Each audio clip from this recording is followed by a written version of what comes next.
Boa tarde a todos. Vamos então começar a última atividade síncrona da nossa disciplina. E eu decidi aqui falar brevemente sobre alguns aspectos relacionados às ondas eletromagnéticas, que são as soluções das equações de Maxwell. E eu vou fazer isso considerando um exercício do Wright e Buck,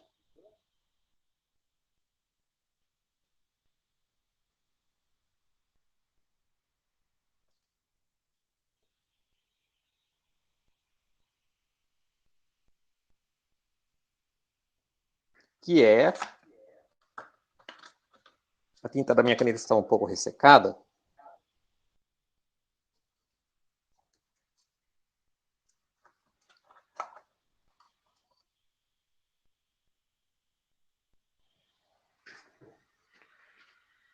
O exercício 11.10. Exercício 10 do capítulo 11.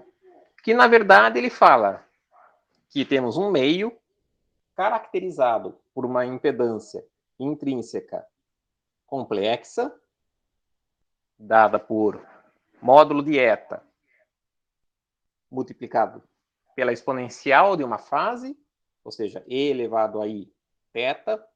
Ele usa o j para designar a unidade imaginária. Eu vou prosseguir com o que eu estou mais acostumado, que é utilizar o i mesmo. Então, nós temos um dado campo magnético, a contribuição espacial dele é dada por um certo H0y na direção y, mais H0z na direção z. E aí nós temos a parte referente à profundidade de penetração, à diminuição de sua amplitude, que é menos αx, que multiplica a exponencial complexa de menos i beta x, que está associada ao caráter oscilante na dimensão espacial. Vemos de imediato que nós temos aqui uma propagação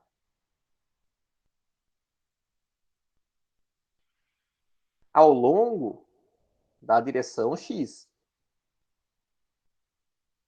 Aí ele pede alguns parâmetros. Por um exemplo,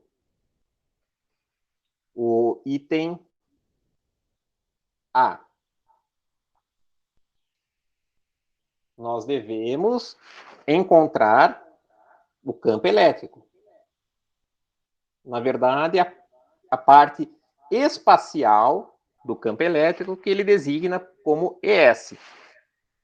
Nós poderíamos fazer isso simplesmente multiplicando H pela impedância. E nós vimos que a impedância é dada exatamente pelas razões entre as partes, entre os campos elétrico e magnético. Mas eu farei isso utilizando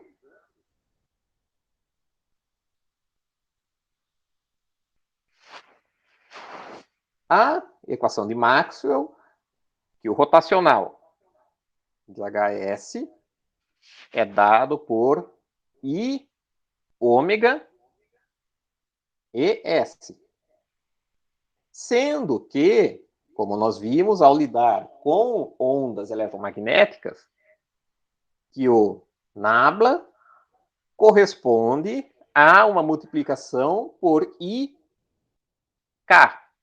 I vezes o vetor de onda, ou seja, I ômega, a raiz de mi epsilon.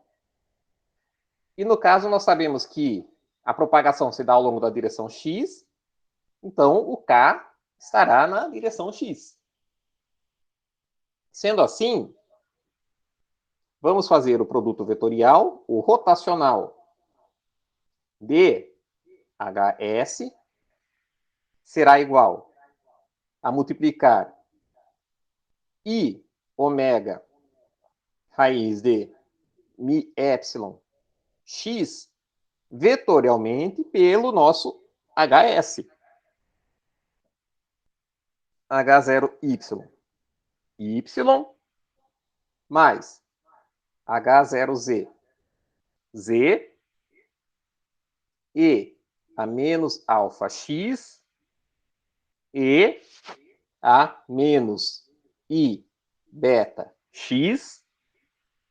Isto, por sua vez, será igual a i ômega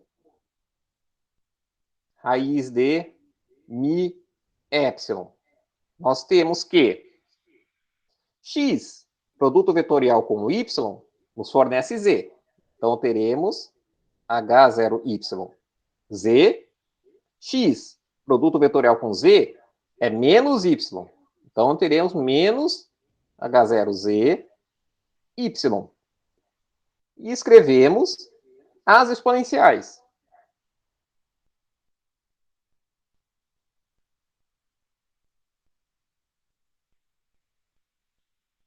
E sabemos que este rotacional que nós calculamos aqui deve ser igual a I ômega ES. Nós obtemos, então, o campo elétrico simplesmente passando o I ômega para o outro lado.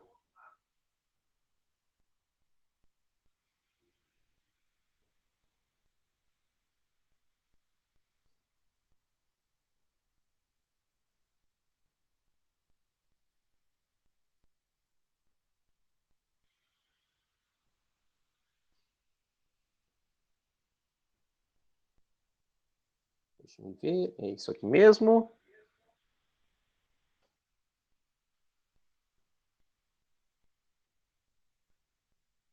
Ah, está faltando um epsilon aqui. Isso que eu estava vendo que estava errado. Então, nós ficaremos com ES, passando I ômega epsilon para o outro lado, nós vemos que I ômega se cancela, ficaremos com epsilon dividindo, que nos fornecerá raiz de mi sobre epsilon H0y, z menos H0z, y e elevado a menos alfa x e elevado a i beta x. Agora, no item B, ele pede para encontrarmos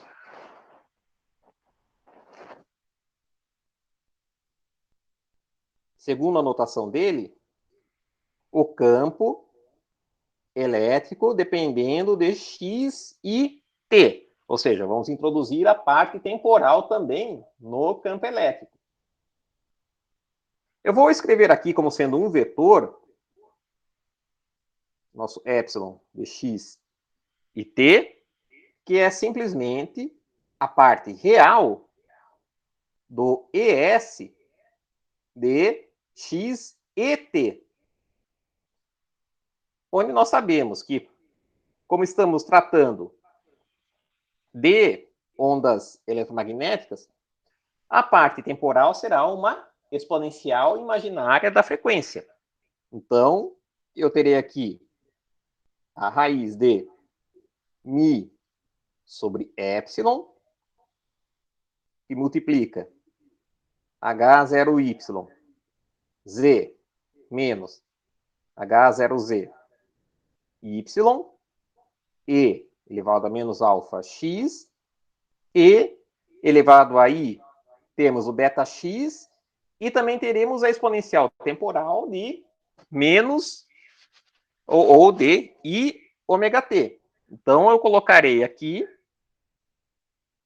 i beta x, e elevado a i ômega t, que nos fornecerá, no caso, Isso tudo aqui estou supondo real.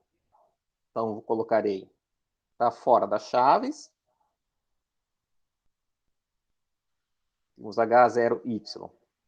Z menos H0Z Y e elevado a menos alfa x, que é real.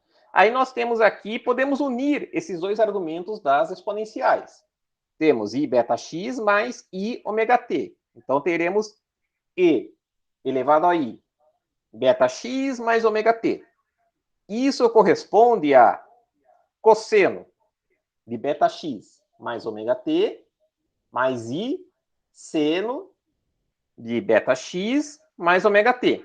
A parte real corresponde apenas ao cosseno. Então, ficamos com cosseno de beta x menos ômega t.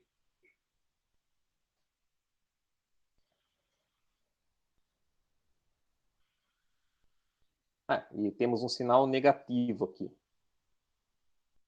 Eu esqueci.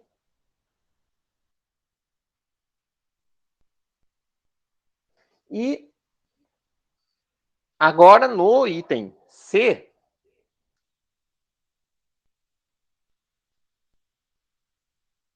ele nos pede para encontrar o campo magnético.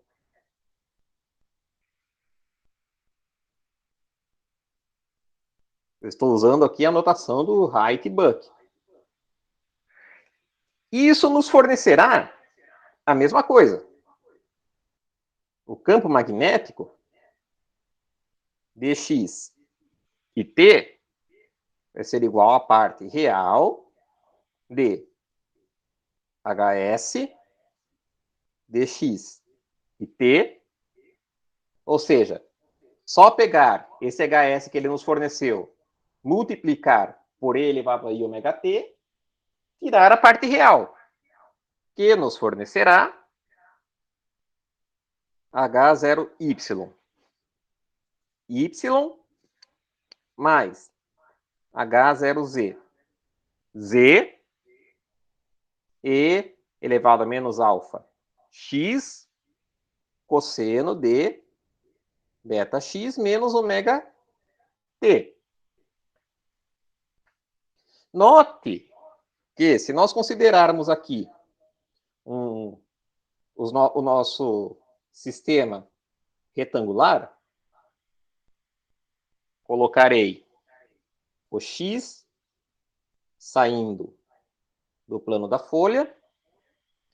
Nós temos o nosso versor y, e aqui nós temos o nosso versor z. Vamos representar aqui, de forma genérica, a direção, a orientação do nosso campo elétrico. Então, nós temos aqui H0y na direção z, que eu vou considerar como sendo isso aqui. E temos menos H0y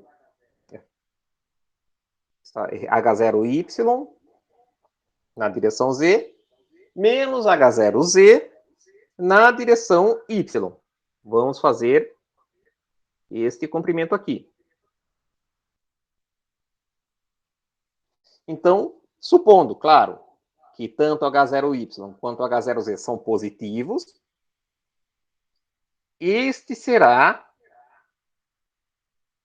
o nosso vetor referente ao campo elétrico. Agora, vamos representar o campo magnético. Nós temos o H0y agora na direção y, que seria mais ou menos este comprimento aqui, e o H0z na direção z. Eu vou colocar como sendo esse comprimento aqui. Estou tentando fazer da forma mais parecida possível. Notem que nós temos os vetores campo elétrico e magnético perpendiculares entre si, como nós esperamos de uma onda eletromagnética. E como último item do exercício, ele nos pede para determinarmos a média temporal do fluxo de energia. Ou seja, o vetor de Poynting. Vamos considerar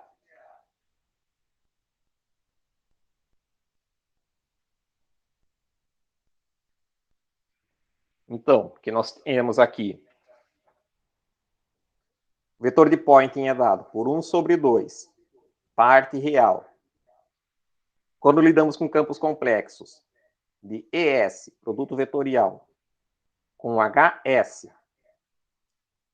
conjugado,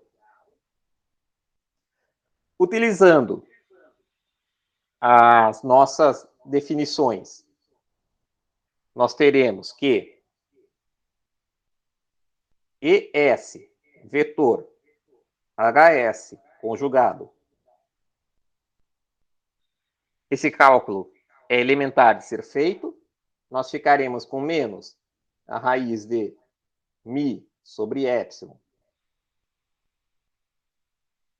H0y ao quadrado mais H0z ao quadrado e elevado a menos 2 alfa x na direção x. Portanto, o vetor de Poynting será dado por menos a raiz de μ sobre epsilon, que multiplica o H0y ao quadrado mais H0z ao quadrado sobre 2 e elevado a menos 2 alfa x na direção x. Como esperado, o fluxo de energia se dá na direção de propagação da onda, que nós vimos que é a direção x. E note que, conforme a onda avança no material, a energia transmitida diminui no espaço.